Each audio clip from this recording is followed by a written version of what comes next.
Hello students, आप सभी का स्वागत है हमारे YouTube channel left hand commerce में। जैसा कि हमने जो है पिछले वीडियो में आप लोगों को सांख्यिकी के ऊपर चर्चा की थी और आज लेकर के आ रहे हैं कि जो आंकड़े हमने पढ़ा था कि दो तरीके के होते हैं, एक प्राथमिक आंकड़े और दूसरा द्वितीयक आंकड़े। तो आज हम प्राथमिक आंकड़ों के बारे में जानकारी लेंगे कि प्राथमिक आंकड़ों को किस तरीके से संग्रहण किया जाता है, ठीक है, इकट्ठा किया जाता है, वो तरीका कौन कौन से होते हैं। तो अब ज़्यादा समय नहीं लेंगे, शुरू करते हैं। सबसे पहले जो है देखते हैं कि जो है उसको प्राथमिक आंकड़ों को जो है कलेक्ट करने के, उसको संग्रहण करने की कितनी विधियां होती हैं। तो हम जो है इसमें जो है 5 विधियों से जो है 5 विधियां होती हैं जिससे वो इकट्ठा किया जाता है। पहली जो विधि का नाम है उसका नाम है प्रत्यक्ष व्यक्तिगत अनुसंधान, ठीक है। पहले हम इसका नाम देख लेते हैं क्या क्या है, फिर इसको एक एक करके हम धीरे धीरे जो है इसका विस्तृत जो है आगे बढ़ेंगे। तो सबसे पहले जो है विधि जो है उसको बोलते हैं प्रत्यक्ष व्यक्तिगत विधि। दूसरा जो है अप्रत्यक्ष मौखिक अनुसंधान, ठीक है, कहीं कहीं शोधकर्ता भी लिखा है। और फिर तीसरा जो है स्थानीय स्रोतों से सूचना प्राप्ति, ठीक है, कहीं कहीं स्थानीय स्रोत लिखा है, कहीं कहीं संवाददाता भी लिखा है, ठीक है, कंफ्यूज नहीं होइएगा। और फिर जो है चौथा जो है वो है टेलीफोनिक, ठीक है, विधि। और फिर पांचवा जो है वो है प्रश्नावली एवं अनुसूचियों के द्वारा सूचना संग्रह। और जो है इसमें दो तरीके का और आता है, ठीक है तो एक ही, लेकिन इसमें दो मेथड में और बता दिया हूँ, ठीक है। उसको बोला है एक तो डाक विधि और दूसरा जो है गणक विधि, ठीक है, जिसको एन्यूमरेटर बोला जाता है। तो अब ज़्यादा समय नहीं लेंगे, अब धीरे धीरे इसका डिटेल पे आते हैं। सबसे पहले जो है हमने देखा था क्या, प्रत्यक्ष व्यक्तिगत अनुसंधान। प्रत्यक्ष मतलब सीधा, ठीक है, प्रत्यक्ष के नाम से ही जैसे इसका ये है कि प्रत्यक्ष यानी होता है सीधा जा करके उससे आमने सामने, ठीक है। व्यक्तिगत मतलब हर एक के पास जा करके। अनुसंधान करना मतलब क्या करना, उससे जानकारी लेना, ठीक है। अनुसंधान करना मतलब जानकारी लेना, उससे बातचीत करना।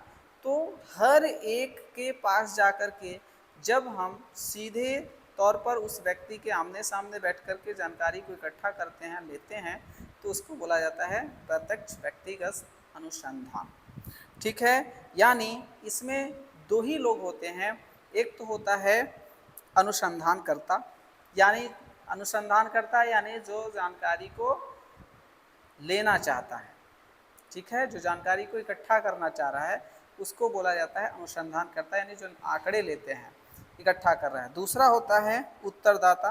उत्तरदाता मतलब जो उस जानकारी को जो है ये पूछेगा, ठीक है। अनुसंधानकर्ता जो होगा वो जानकारी को पूछेगा और जो उत्तरदाता होगा वो क्या करेगा, उस प्रश्न का उत्तर देगा, ठीक है। जैसे जो जनगणना होती है हमारी, ठीक है, जनगणना जो है वो प्रत्यक्ष व्यक्तिगत अनुसंधान ही होता है, ठीक है ना। और फिर इसके बाद जो दूसरी विधि है हमारी वो है अप्रत्यक्ष मौखिक अनुसंधान। देखो इसमें नाम से ही पता चल रहा है अप्रत्यक्ष। प्रत्यक्ष यानी जो सीधा जाके बोला जाता है, अ मतलब नहीं, अ मतलब यहाँ पे नहीं, प्रत्यक्ष मतलब हम सीधा जाकर के उससे बातचीत नहीं करेंगे, उससे जानकारी नहीं लेंगे, ठीक है। अप्रत्यक्ष मौखिक अनुसंधान, ठीक है। तो इसमें क्या कौन कौन होगा, दो तो पर्सन होंगे ही, ठीक है, दो लोग होंगे, एक अनुसंधानकर्ता होगा, ठीक है, जो जानकारी को क्या कर रहा है, क्या करेगा, लेना चाहता है। और दूसरा कौन होगा, एक उत्तर देने वाला होगा जो उस जानकारी को क्या करेगा, जवाब देगा। लेकिन इसमें एक तीसरा और होता है जिसको क्या बोलता है, जिसको इस अनुसंधान के, इस उत्तरदाता के बारे में, इस व्यक्ति के बारे में क्या होगा, जानकारी रखता है, ठीक है। और ये जो होगा वो इस व्यक्ति से सीधा बातचीत न करके, ठीक है, अगर सीधा बात करता तो फिर इस मेथड की ज़रूरत ही नहीं पड़ती, फिर हम वो प्रत्यक्ष विधि में जो है इसका काम हो जाता। लेकिन यहाँ एक तीसरे व्यक्ति की एंट्री होती है, तीसरे पार्टी की, तीसरे पक्ष की एंट्री होती है, ठीक है, जो है इस उत्तरदाता के बारे में क्या करता है, जानकारी रखता है ये आदमी, ठीक है, थर्ड पार्टी जो होती है, ठीक है। तो जो अनुसंधान करता होगा वो क्या करेगा, पहले इस तीसरे व्यक्ति से क्या करेगा, वो बातचीत करेगा, ठीक है, जानकारी लेगा। किसके बारे में जानकारी लेगा, ये इस उत्तरदाता के बारे में, इस उत्तरदाता के बारे में जानकारी लेगा, ठीक है। जैसे आप लोग देखते होंगे अधिकतर जो गवाह वगैरह होते हैं, ठीक है, गवाह हो गया, पुलिस वगैरह हो गई ना, गवाह, पुलिस, ये सब क्या करते हैं, वे सब इसमें आते हैं, क्योंकि वो सीधा जा करके इस चोर से जानकारी नहीं लेंगे, ठीक है, इस जो है मुजरिम से जानकारी नहीं लेते हैं, वो किसी तीसरे व्यक्ति को रखते हैं, ठीक है, तीसरे व्यक्ति से इसके बारे में पता करते हैं, तो उसको बोला जाता है अप्रत्यक्ष मौखिक अनुसंधान, ठीक है, जाकर के ही पूछते हैं, लेकिन डायरेक्ट उस व्यक्ति से नहीं, किसी तीसरे व्यक्ति से पूछा जाता है, ठीक है।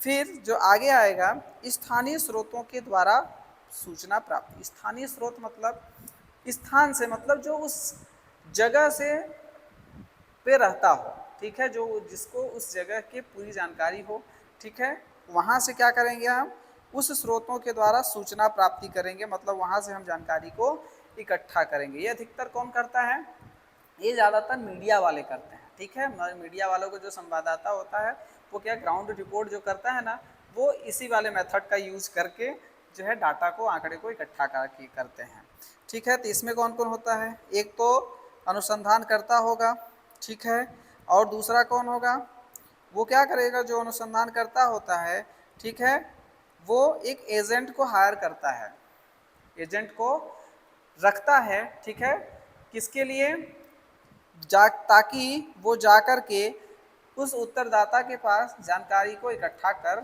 सके। जैसे मीडिया वाले जो होते हैं, ठीक है, तो वहाँ पे उनका जो स्टूडियो होगा वो कहीं और होता है, ठीक है, स्टूडियो कहीं और होगा, लेकिन जो ग्राउंड पर काम करता है वो कौन होता है, उनके संवाददाता लोग काम करते हैं, ठीक है। और जहाँ की भी ग्राउंड रिपोर्टिंग करनी होती है, जहाँ की भी रिपोर्ट उनको जानकारी लेना होता है, वो जो है एजेंट, जो संवाददाता होंगे, वो का डायरेक्ट उस व्यक्ति के पास जाकर के जानकारी इकट्ठा करते हैं और फिर पूछते हैं उसके बारे में, और फिर वो कहाँ भेजते हैं, फिर ये लोग जो है, ये जो रिस्पोंडेंट होगा, यानी वो सॉरी एजेंट होगा, वो क्या करेगा, इस अनुसंधानकर्ता को, ठीक है, इन्वेस्टिगेटर को जो है जानकारी देगा, ठीक है। ये होगा स्थानीय स्रोतों से। खासतौर से आप मीडिया के बारे में सोचना जब इस मेथड को पढ़ना। तो फिर आता है डाक विधि, यानी प्रश्नावली, डाक विधि, ठीक है। एक और शायद छूट रहा है, देखते हैं, टेलीफोनिक मेथड इसमें छूट रहा है, उसको थोड़ा सा नीचे होगा, पहले उसको पढ़ लेते हैं फिर आपको ये चीज़ कराएंगे। टेलीफोनिक मेथड, तो टेलीफोनिक मेथड में देखिए सबसे पहले क्या है, टेलीफोनिक मतलब यहाँ पे एक उत्तरदाता होता है, टेलीफोनिक में एक तो होगा अनुसंधानकर्ता, टेलीफोनिक में कौन होगा, एक अनुसंधानकर्ता होता है, अनुसंधानकर्ता, और दूसरा कौन सा होता है, दूसरा होगा जो उत्तर देगा, उसका जवाब देगा, जहाँ से वो डाटा इकट्ठा करेगा, और बी वो क्या करेगा, सीधा इससे नहीं लेता है, वो क्या करेगा, यहाँ पे उसको फ़ोन करेगा, यानी कॉल करेगा, ठीक है, क्या करेगा, फोन, यानी टेलीफोन, टेलीफोन के द्वारा जो है फोन करके, कॉल करके उसको जो है, उससे जो है जानकारी को लेगा, तो उसको बोला जाता है टेलीफोनिक मेथड। अब जो आते हैं हम उसको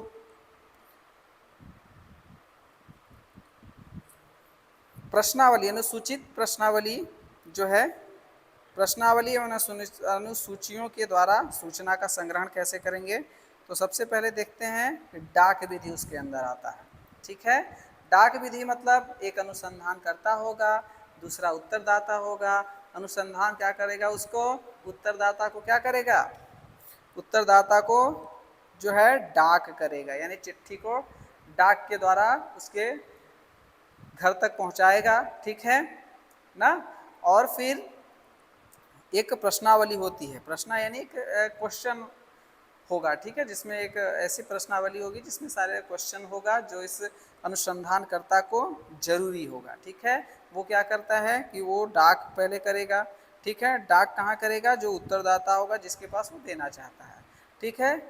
और उत्तरदाता क्या करेगा, उसको भर करके फिर वापस डाक करेगा, ठीक है, ताकि वो कहाँ मिलेगा, फिर वो अनुसंधानकर्ता के पास फिर वापस पहुंच जाएगा। लेकिन इसमें एक समस्या ये है कि सिर्फ भर वही सकता है जो पढ़ा लिखा हो, ठीक है। यानी इसमें जो अनुसंधान उत्तरदाता होना चाहिए, जो उत्तरदाता होना चाहिए वो कैसा होना चाहिए, पढ़ा लिखा होना चाहिए, अनपढ़ नहीं होना चाहिए। ये इसमें एक समस्या है डाक विधि में, ठीक है। इसके बाद आता है गणक विधि, ठीक है। गणक मतलब यहाँ पर जो है, ठीक, आप जो पहले वाले विधि पढ़े थे इससे पहले यानी डाक विधि, उसमें जो देख रहे थे कि जो उत्तरदाता होता है, जो प्रश्नों का उत्तर देता है, वो पढ़ा लिखा होता है। लेकिन इसमें कैसा होगा, इसमें पढ़ा लिखा नहीं होगा, ठीक है, यानी अनपढ़ होगा। कैसा होगा उत्तरदाता, यहाँ पे अनपढ़, ठीक है, अनपढ़ ना, अनपढ़ होगा। तो सबसे पहले देखेंगे कि जो उत्तर ये प्रश्नकर्ता बोल सकते हैं आप, या फिर अनुसंधानकर्ता, अनुसंधान क्या करता क्या करेगा, एक प्रश्नावली तैयार करेगा, ठीक है, प्रश्नावली तैयार करेगा और उस प्रश्नावली को कहाँ भेजेगा, उत्तरदाता को देगा, ठीक है। लेकिन चूंकि उत्तरदाता जो है अनपढ़ है, इसलिए वो इस प्रश्नावली को भर तो सकता नहीं है, ठीक है, भर नहीं सकता है, इसलिए वो क्या करेगा, जो है इस उत्तरदाता जो है वो एक गणक व्यक्ति को लाएगा। गणक मतलब कोई तीसरा व्यक्ति आ जाएगा और जो है उस तीसरा व्यक्ति जो है इस उत्तरदाता से क्या करेगा, जानकारी को पूछेगा, ठीक है। जो जो इस प्रश्नावली में लिखा रहेगा उससे इसको क्या करेगा, पहले पूछेगा और पूछ करके फिर जानकारी को पूछ करके इसमें क्या करेगा, वो इस प्रश्नावली में भर देगा, ठीक करके, ठीक है, भरेगा और फिर जो है इस तरीके से फिर वापस इसको इस इन्वेस्टिगेटर यानी अनुसंधानकर्ता, ठीक है, अन्वेषक को वापस कर देगा, ठीक है। तो इसमें क्या है, इसमें समस्या ये है कि ये अनपढ़ होता है और डाक विधि जो होती है उसमें जो उत्तरदाता होता है वो पढ़ा लिखा होता है। अगर वही पढ़ा लिखा अगर होता तो ये जो है इस विधि की ज़रूरत नहीं पड़ती, ठीक है। इसलिए यहाँ पर एक तीसरे व्यक्ति की एंट्री होती है जिसको गणक बोला जाता है। वो सारी जानकारी को पढ़ करके, ठीक है, पूछ करके उससे इस जानकारी को पूरे उसमें भरता है, ठीक है।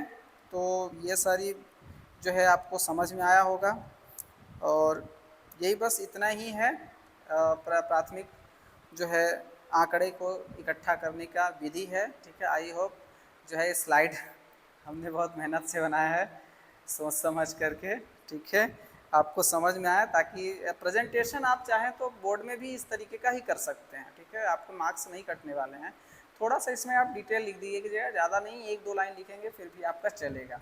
प्रेजेंटेशन इस तरीके का कर सकते हैं, आपको जो है थोड़ा सा जो है समय आपका बचेगा, ठीक है। और इस तरीके से आगे के जो हैं द्वितीयक आंकड़े जो होगा उसके जो संग्रहण करने की विधि होगी वो हम आगे वाले जो है नेक्स्ट वीडियो में लेकर के आएंगे, ठीक है। आप आई होप आप लोगों को समझ में आया होगा अच्छे से। मिलते हैं नेक्स्ट वीडियो में, लाइक शेयर सब्सक्राइब और साथ में कमेंट करना न भूलें, ताकि हम जो है चीज़ों को जान सके कि क्या इसमें कमी है और उसको नेक्स्ट वीडियो में हम कोशिश करेंगे सुधारने के लिए। Thank you.